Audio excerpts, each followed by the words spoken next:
Supergirl is the second film installment in the new DCU, and it is the fourth installment if we are counting Creature Commandos and Peacemaker Season 2.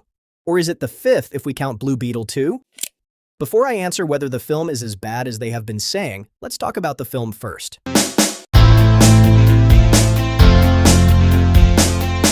First, I want to talk about the star of the film, Supergirl herself, Kara Zor-El. As her 23rd birthday approaches, she spends her time partying and drinking across the galaxy with Krypto, the cutest and goodest boy. Her backstory is very different from her cousin Superman. Superman doesn't remember Krypton, but Kara remembers almost everything. She witnessed the destruction of her home planet and had to leave her parents behind. We get to see how she is still dealing with that trauma. I think all the scenes showing the destruction of Krypton and Kara leaving her family behind are emotional, and they hit me pretty hard. Millie Alcock's performance is so good. She absolutely nailed this role. One day, while at a bar, Kara meets a young girl named Ruthie, who is looking for an assassin to kill the man responsible for murdering her parents. At first, Kara isn't interested in helping because she is under a red sun, meaning she has no powers there. But later, Krem, the man who killed Ruthie's parents, hijacks Kara's spaceship and poisons Krypto in the process. This leads to an unexpected alliance between Kara and Ruthie as they hunt Krem across the galaxy. Ruthie wants revenge, but Kara keeps telling her that revenge won't make her feel any better.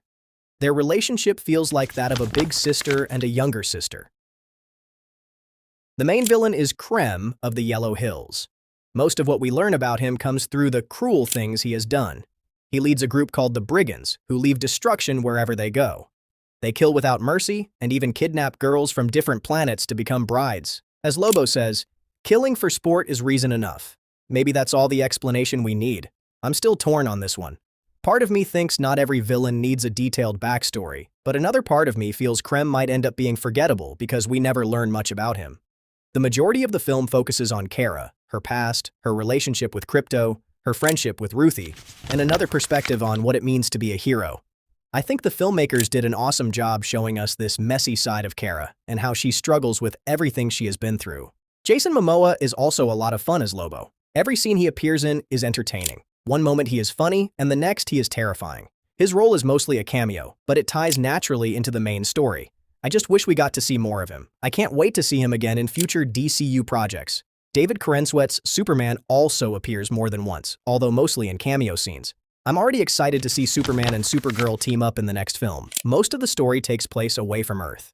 We get to visit many different planets filled with unique alien species, each with their own style and design.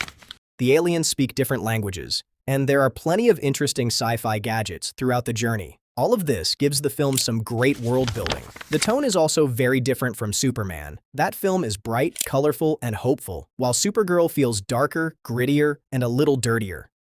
I actually think that reflects Kara herself, who is still carrying the weight of her past. The different planets, especially those with red, green, and yellow suns, look beautiful thanks to the color grading. At times, it even reminded me of Guardians of the Galaxy. I also enjoyed the soundtrack. The opening sequence of Kara and Krypto partying to This Summer by Sleigh Bells is a lot of fun. Later, the fight scene, using a cover of The Middle, works surprisingly well. The lyrics fit the moment, with Ruthie literally caught in the middle, while Supergirl is doing everything she can to protect her.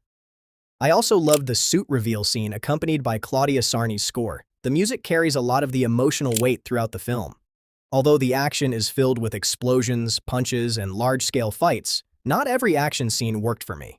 Sometimes the camera gets a little too close, making it difficult to clearly see what's happening. That said, I enjoyed almost every scene involving Lobo, and Supergirl's action moments are exciting for most of the film. The only thing I didn't really like was the ending, where Supergirl chooses to kill Krem. It reminded me of Man of Steel all over again. I understand the idea behind it and why the writers made that decision, but personally, I wasn't fully on board with it. So, is this film as bad as some people are saying? Not really. It's far from perfect, but it's an emotional and epic space adventure that gives Kara Zor-El the spotlight she deserves. For me, the good easily outweighs the bad, and I'm looking forward to seeing where her story goes next.